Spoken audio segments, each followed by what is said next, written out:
The National Electrical Code, or NEC, does have specifications for clearances of underground cable, telephone, and power pedestals. NEC Article 300.5 addresses underground installations, offering detailed guidance on various aspects. Concerning clearances for conductors entering buildings, NEC Section 300.5 down states that, in general, the minimum clearance between underground service conductors and the building or structure shall be 12 inches. Furthermore, NEC Section 300.5 D2 specifies that where service conductors enter through a conduit or raceway, the minimum clearance between the service conductors and the conduit or raceway shall be 3 inches. Regarding splices and taps, NEC Section 300.5 EON mandates that splices and taps shall be located to allow sufficient space for examination, testing, and maintenance. NEC Section 300.5 ETW says that the minimum clearance between conductors, splices, and taps shall be 3 inches. For pedestals, NEC Section 300.5 GUM provides that pedestals shall be designed and installed in accordance with the requirements of this section. Location guidelines, as outlined in NEC Section 300.5 G2, state that pedestals shall be located in accessible locations and shall not be placed in the travel portion of driveways or parking areas. Clearance specifications, as per NEC Section 300.5 G3, state that the minimum clearance from the bottom of the pedestal to grade shall be 12 inches. The minimum clearance from the sides of the pedestal to any other object shall also be 12 inches. It is crucial to remember that local codes or utility company requirements may supersede the NEC specifications. Always check with the local authority having jurisdiction, often abbreviated AHA, for specific requirements applicable to your area. It is also a good practice to provide additional clearance for safety and ease of maintenance. Firstly, consider the voltage levels. Different voltage systems, such as 120/240 volts single-phase, 208 volts three-phase, 277/480 volts three-phase, require specific installation practices and clearances. Secondly, soil conditions play a role. In areas with corrosive soils, ensure that underground cables are suitable for direct burial or installed within a protective conduit. Thirdly, the type of cable must be considered. Different cable types, such as direct burial rated cables, require varying burial depths and protection methods, as specified in NEC Table 300.5. Fourthly, conduit selection is critical. When using conduits, choose materials suitable for underground applications, such as rigid PVC or rigid metal conduit, ensuring proper sealing to prevent water ingress. Fifthly, marking and identification should be implemented. Clearly mark the location of underground cables and conduits with warning tapes or markers to prevent accidental damage during excavation. Sixthly, grounding and bonding should be properly executed. Ensure that all metallic components, such as conduits and equipment enclosures, are properly grounded and bonded to comply with NEC Article 250. Seventhly, consider the presence of other utilities. Coordinate with other utility companies to ensure safe clearances and avoid conflicts when installing underground cables and pedestals. Eighthly, accessibility should be maintained. Ensure that pedestals and access points to underground cables are readily accessible for maintenance and repairs, avoiding obstructions. Ninthly, regular inspections are important. Conduct regular inspections of underground cable installations and pedestals to identify and address any potential issues, such as damage or corrosion. Tenthly, documentation must be thorough. Maintain detailed records of underground cable routes, pedestal locations, and installation details for future reference and maintenance. When working with underground electrical installations, safety should always be the top priority. Always energize circuits before performing any work, and use appropriate personal protective equipment, such as insulated gloves and safety glasses. The NEC provides comprehensive guidelines for safe electrical installations, but it is essential to supplement these guidelines with local codes, utility requirements, and best practices. Firstly, understand the purpose of clearances. Clearances are designed to prevent electrical hazards, ensure adequate ventilation, and provide sufficient space for maintenance and repairs. Secondly, Always consult the latest edition of the NEC. Electrical codes are updated regularly, and it is essential to stay informed of the most current requirements. Thirdly, consider the environmental factors. Factors such as temperature, humidity, and exposure to corrosive substances can affect the performance and longevity of electrical installations. Fourthly, use approved materials and equipment. Ensure that all materials and equipment used in electrical installations are listed and labeled by a recognized testing laboratory such as UL or ETL. Fifthly, follow manufacturer's instructions. Always follow the manufacturer's instructions for installation, operation, and maintenance of electrical equipment. Sixthly, provide adequate overcurrent protection. Protect electrical circuits with properly sized fuses or circuit breakers to prevent overloads and short circuits. Seventhly, ensure proper grounding. Grounding is essential for safety and helps to minimize the risk of electrical shock and fire. Eighthly, use appropriate wiring methods. Select wiring methods that are suitable for the environment and applications, such as conduit cable trays or direct burial cables. Ninthly, perform regular maintenance. Regular maintenance is essential for ensuring the continued safe and reliable operation of electrical installations. Tenthly, document all work performed. Maintain detailed records of all electrical work performed, including permits, inspections, and test results. In Florida, the Florida Building Code incorporates the NEC with state-specific amendments. Always consult the latest version of the Florida Building Code and any local ordinances that may apply.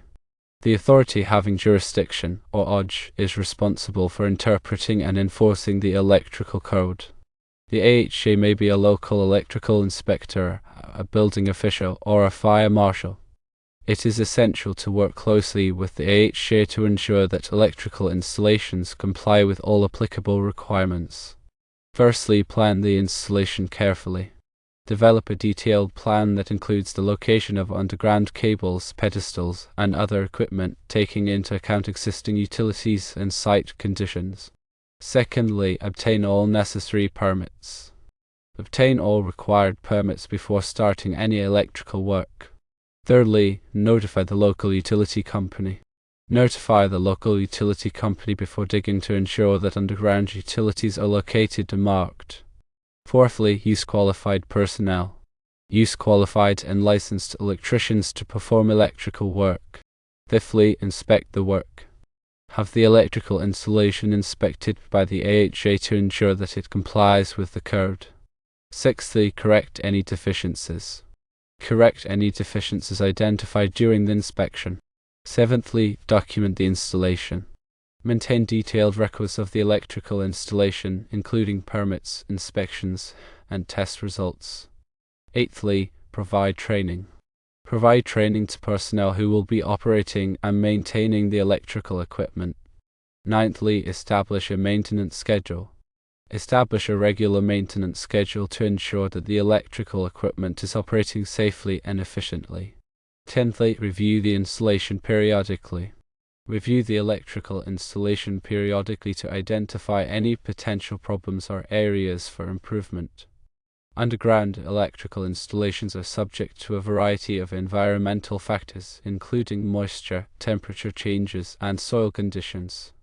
These factors can affect the performance and longevity of the installation. Firstly, select materials that are suitable for the environment. Use materials that are resistant to moisture, corrosion, and other environmental factors. Secondly, protect the installation from physical damage.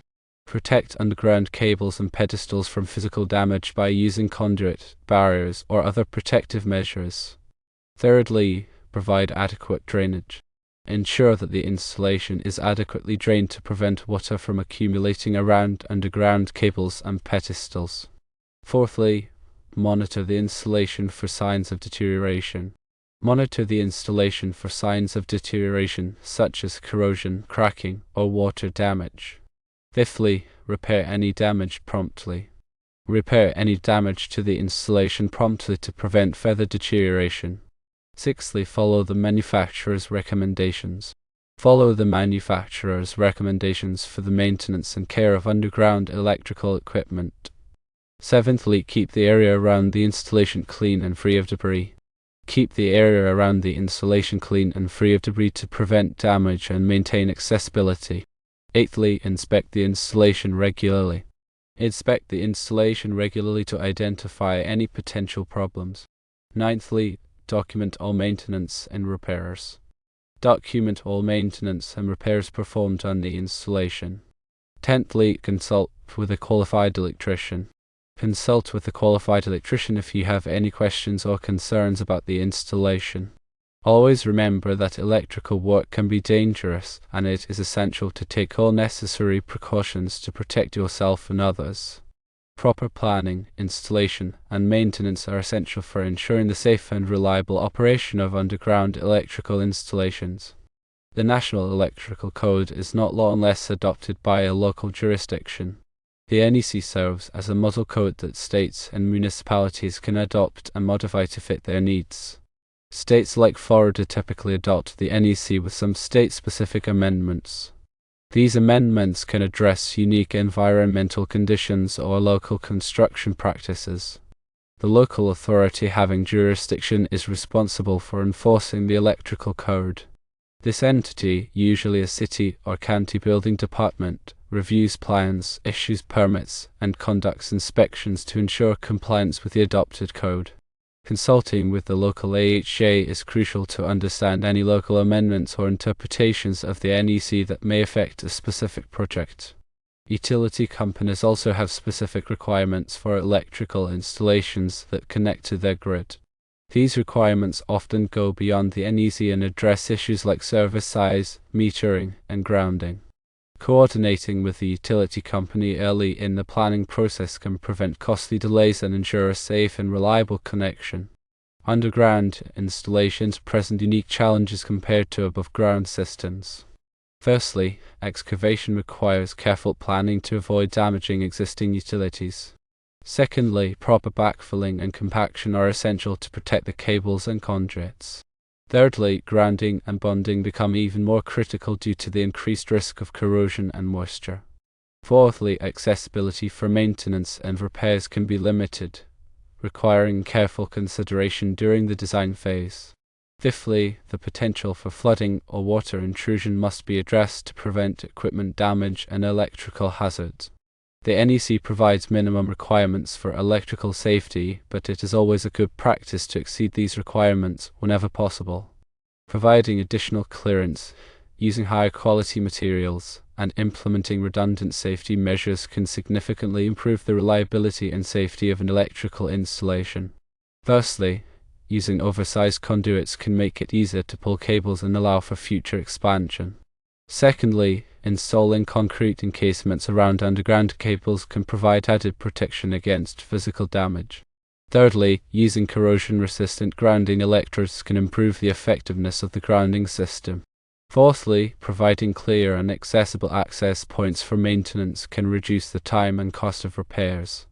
Fifthly, implementing a regular inspection and maintenance program can help identify and address potential problems before they become serious.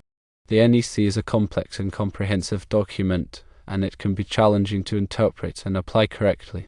Seeking the assistance of a qualified electrical contractor or engineer can ensure that an electrical installation complies with all applicable requirements and is safe and reliable. These professionals have the knowledge and experience to navigate the complexities of the NEC and can provide valuable guidance on design, installation, and maintenance. Firstly, they can assess the specific needs of a project and recommend appropriate solutions. Secondly, they can prepare detailed plans and specifications that comply with the NEC and local codes. Thirdly, they can oversee the installation process to ensure that the work is performed correctly. Fourthly, they can conduct inspections and tests to verify that the installation meets all requirements. Fifthly, they can provide ongoing maintenance and support to keep the electrical system operating safely and efficiently. The information provided in the NEC and other resources is for general guidance only and should not be considered a substitute for professional advice. Always consult with a qualified electrician or engineer before undertaking any electrical work. Electrical work can be dangerous, and it is essential to take all necessary precautions to protect yourself and others. Improperly installed or maintained electrical systems can cause fires, electrical shocks, and other hazards. Firstly, always to energize circuits before working on them. Secondly, use appropriate personal protective equipment, such as insulated gloves and safety glasses. Thirdly, follow all applicable safety procedures and regulations.